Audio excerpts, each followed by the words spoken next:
Hey guys, it's Dr. Eric. The biggest enemy to your health and your future is one word, and that is inflammation.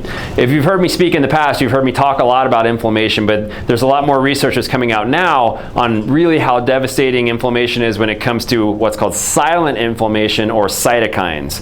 And I'm going to walk through that on this video today, really teaching you how to watch out for the two biggest markers of inflammation, and those are going to be cytokines and insulin. So cytokines and insulin, you got to remember those two words. Cytokines are the proteins in your body that cause inflammation, okay? And inflammation isn't a bad thing in the short term.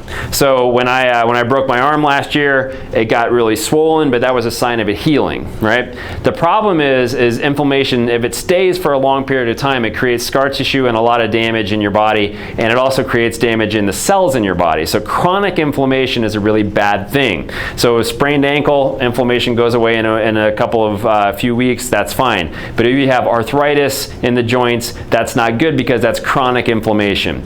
The same thing in your cells. If you have high levels of cytokines, you have chronic inflammation in the cells and the organs. So we talk about inflammation in the brain, the biggest things you have to worry about are dementia and Alzheimer's disease. Alzheimer's is an inflammatory condition, which means you build cytokines up in the brain, the inflammation stays there for a long period of time, and it creates these tangles that form the plaques called Alzheimer's disease. So if you don't want Alzheimer's, you gotta wipe out inflammation.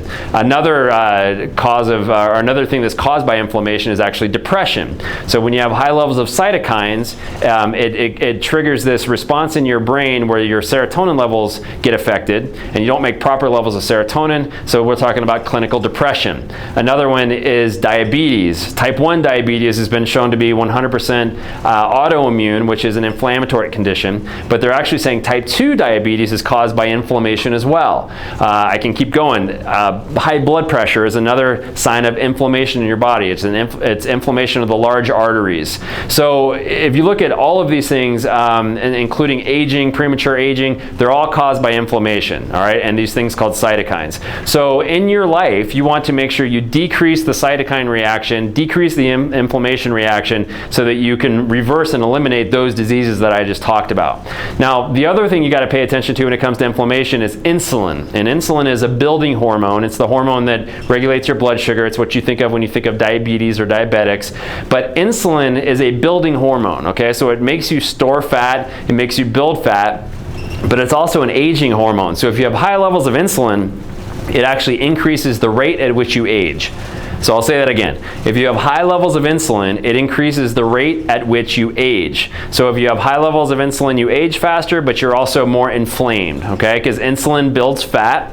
So if you have high levels of insulin, it builds fat cells, and fat cells are these little storehouses of inflammation. So the more fat cells you have, the more inflammation you have. Now, you see what I just went through there. The more inflammation you have, the more likely you are to get Alzheimer's, cancer, heart disease, diabetes, autoimmune disorders, arthritis. Those are all from inflammation. So if you can just decrease your insulin levels so you don't build the fat cells and so you don't store all the extra fat, and if you can decrease your cytokines, we're going to be in really good shape. So how do you do those two things? Well, the very first thing is what we call insulin control. If we can bring down your insulin, we will bring down your inflammation in your body, period. All right, so if you're a diabetic and you have to take insulin shots, that's a bad sign because insulin, again, is the thing that makes you age fastest and inflames you. So how do we bring down your insulin levels? Well, insulin only spikes in a reaction to food. Okay? So if you eat the right types of foods, you can decrease your insulin levels. So what are the right types of foods? Well, it's avoiding the things that are going to cause blood sugar spikes. So you're going to avoid sugar, you're going to avoid bread, you're going to avoid grain, the things that cause your body to increase insulin. Because what happens when you eat bread or you eat sugar, your insulin level has to go up because that brings your blood sugar back down to a normal range. If your insulin level didn't go up, you'd go into a blood sugar coma, okay? So when you eat things that are high in sugar or highly processed, your insulin levels are always high, which means you're building fat, you're aging faster, and you're more inflamed. Does that make sense? So if you look at all the people around us right now that are dealing with all these diseases and all these illnesses, and maybe even it's you, high blood pressure, or diabetes, or heart disease, or Alzheimer's or early dementia, any of those things that are inflammatory conditions, we want to decrease your insulin level. So what kind of foods will we want to eat? Well, you want to eat foods that are lower on the glycemic index. If you've ever heard me talk about the advanced plan, you want to eat things that are on the advanced plan. You want to avoid things that are high in sugar. So the advanced plan is the way to do that. But there's an even better way to do that is just coming to light now, called intermittent fasting. And a lot of people are starting to talk about this right now. But intermittent fasting is just a time where you shrink the time, or a method where you shrink the time that you eat during the day. So if you've got 24 hours in a day, instead of sleeping for 8 hours and then eating breakfast, then eating lunch, then eating dinner, and then having a midnight snack, you actually compress the time that you eat. All right, so instead of eating breakfast, lunch, and dinner, you would only eat lunch and dinner. So you would maybe skip breakfast. So you basically take the time that you eat and compress it into like 6 or 8 hours. And now the reason you do that is because when your body is in a fed state, you have high levels of insulin because your body's trying to take the food and burn it and regulate blood sugar. But when you're in what's called the fasted state, which means you're not eating, there's not food in your stomach, you're actually burning fat, and your insulin levels go down and your cytokine levels go down. So I'll say that again. When you're in the fasted state, insulin goes down, cytokines go down, inflammation goes down. When you're in the fed state, inflammation goes up, cytokines go up, and insulin goes up. So you want to reduce the amount of time in the day that you're in the fed state. So here's what it would look like on an average day. You would skip breakfast, and then you would eat lunch at, say, noon. Then you could eat your normal lunch, which you would normally eat. You would eat a snack maybe in the afternoon, and then you would eat dinner, and then you wouldn't eat again till the following lunch.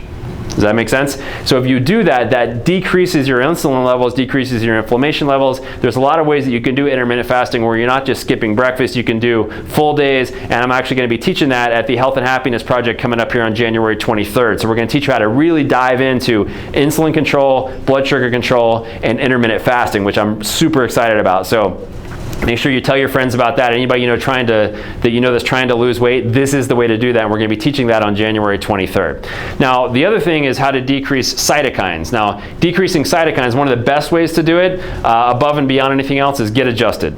Adjustments have been shown to decrease the cytokine response, which means decrease the inflammation response in your entire body. So every single time you lay down on that table, you're getting adjusted to decrease cytokines, to increase that power in your body, able to communicate with the rest of your body, and insulin or inflammation levels are going down.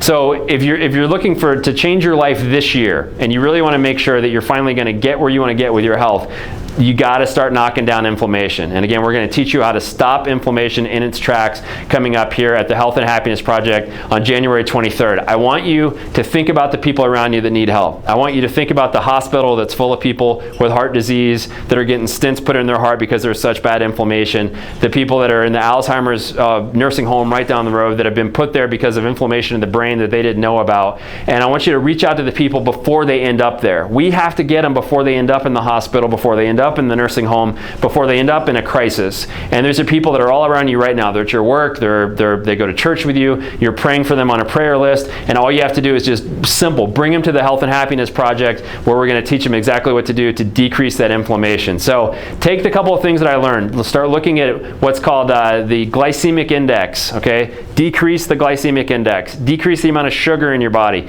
Make sure you're reading food labels on everything to decrease the sugar that you're putting into your body. A pretty good rule of thumb is if you're just on a normal diet, not trying to lose weight, you want to do single-digit sugar grams on anything that you eat. So you want to make sure the sugar on the back is in single digits, hopefully low single digits is a good place to start. So start reading those food labels, but we're going to teach you again on January 23rd how to fix this inflammation thing once and for all. And when you do, you can reverse it, you can get your health back again, get your brain working again, and the best thing is you can lose 20 pounds in the process.